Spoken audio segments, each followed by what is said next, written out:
And ఇంకో చిన్నది, ఎందుకంటే నీట్ ఎగ్జామ్ రిజల్ట్స్ వచ్చేసినాయి, నెక్స్ట్ వాళ్ళ కౌన్సిలింగ్ ఉంటుంది. బట్ చాలా మందికి ఇంకొక క్వశ్చన్ డౌట్ ఉంటుంది, నీట్లో అనుకున్నంత ర్యాంక్ రాలేదు, మంచి కాలేజ్ సీట్ రాలేదు, సో వాట్ నెక్స్ట్? బికాజ్ కొంతమందికి ఎంసెట్లో మంచి ర్యాంక్ వస్తుంది, పర్సంటేజ్ వైజ్గా బాగుంటారు, సో వాళ్ళు ఎలా చూస్ చేసుకోవాలనేది చాలా మందికి డౌట్ ఉంటుంది. సో వాళ్ళు ఎలా వెళ్ళాలి? సో వాళ్ళ కోసం ఆ పర్టికులర్గా ఆ పిల్లలందరికీ నేను ప్రేమగా చెప్తున్నాను అండి, నాన్న మై డే స్టూడెంట్స్, ఇక్కడ మన 2 స్టేట్స్లో కూడా సుమారుగా 13,000 నుంచి 14,000 ర్యాంకులు సీట్లు మాత్రమే ఉన్నాయి. కానీ పోటీ పడినటువంటి వాళ్ళు సుమారుగా 130,000 మంది ఉన్నారు 2 స్టేట్స్ నుంచి కూడా. అవును, మీరు సంవత్సరాల తరబడి ఎంతో కష్టపడి ఉంటారు, సో అక్కడ ఉన్నటువంటి సీట్లు అంతే ఉన్నాయి, సో మీరు అక్కడ వరకు రాలేకపోయారు అంతే. సరే, కానీ మీ కష్టం, మీ యొక్క స్పిరిట్ నిజమైతే నెంబర్ ఆఫ్ ఆపర్చునిటీస్కి మీకు ఎదురు చూస్తూ ఉంటాయి. సో ఆ నెంబర్ ఆఫ్ ఆపర్చునిటీస్ ఏమిటి అనేటువంటిది డిసైడ్ అవ్వాలండి. సో డిసైడ్ అయ్యేటువంటి క్రమంలో మెడికల్ రిలేటెడ్లోనే కంటిన్యూ అవుదామా, మెడికల్ రిలేటెడ్లోనే కంటిన్యూ అవుదాం అనుకునేటప్పుడు ఉన్నటువంటి ఆప్షన్స్ ఏమిటి అనేటువంటిది ఒకసారి ఎక్స్ప్లోర్ చేసుకోవాలి. సో లేదా పారామెడికల్ ఉంటాయి, అంటే పారామెడికల్ అంటే మీకు మెడికల్ అలైడ్ కోర్సెస్ అంటాం అన్నమాట అండి. ఇప్పుడు సపోజు ఒక డిసీజ్ గురించి మనం కనిపెట్టాలి అంటే, ఓ డాక్టర్ తెలుసుకోవాలి అంటే ముందు ఒక టెస్టులు జరగాలి. టెస్టులు అయిన తర్వాత కొన్ని రేడియాలజీ కానివ్వండి, డయాలసిస్ కానివ్వండి, ఇవన్నీ కూడా మెషినరీస్ ఉంటాయి.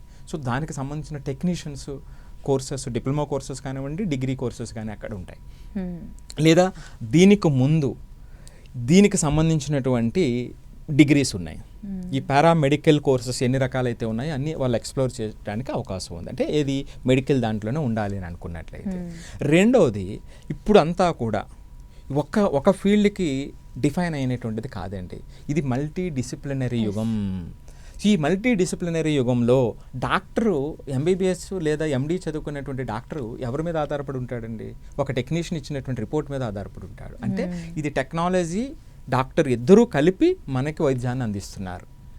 సో ఆ విధంగా టెక్నాలజీని, మెడికల్ని కలిపేటువంటిది బయోమెడికల్ కానివ్వండి, బయోటెక్నాలజీలో కానివ్వండి, అంటే ఇది మెడికల్ది కాదు.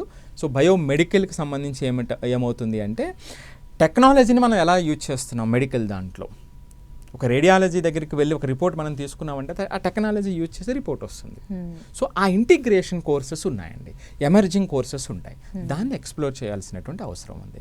ఇక మూడోది వచ్చేటప్పటికి, లేదు నాకు ఈ మెడికల్ కూడా వద్దు, అసలు ఈ ఫీల్డ్ నుంచే నేను బయటకు వచ్చేస్తుంది అనుకునేటప్పుడు రకరకాల డిఫరెంట్ బీఎస్సీ కోర్సెస్ ఉంటాయి, సైకాలజీ ఉంటాయి, లేదా బయోటెక్నాలజీ ఉంటుంది, రైట్.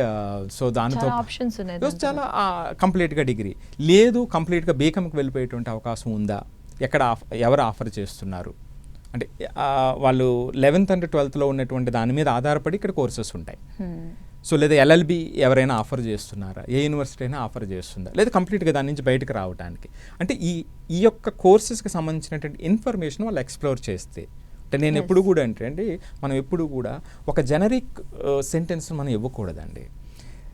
నీకు నాన్న మెడికల్లో ఇంట్రెస్ట్ ఉందా, నాన్న ఏమున్నాయి, లేదా మెడికల్ ఇంట్రెస్ట్ ఉన్నా రాలేదు కాబట్టి పారామెడికల్లో నీకు ఇంట్రెస్ట్ ఉండి దాంట్లోకి నువ్వు వెళ్తావా, లేదు కంప్లీట్గా సైన్స్ కోర్స్, మెడికల్ కాకుండా సైన్స్ కోర్సులో నేను ఉంటానా, లేదా టెక్నాలజీ మెడికల్కి సంబంధించినటువంటి ఫీల్డ్ నువ్వేమైనా ఎక్స్ప్లోర్ చేస్తావా, లేదా ఇవేమీ కాకుండా ప్యూర్గా రేపొద్దుట నేను యూపీఎస్సీకో దేనికో సివిల్స్ రాయడానికి వెళ్ళిపోతాను, లేదా గవర్నమెంట్ జాబ్ నా ఉద్దేశం, లేదా ఆర్ఆర్బీ రాస్తాను, ఏదో ఇలాంటి ఆలోచనలు ఉన్నట్లయితే ఇంకొక పాత్ ఉంటుంది.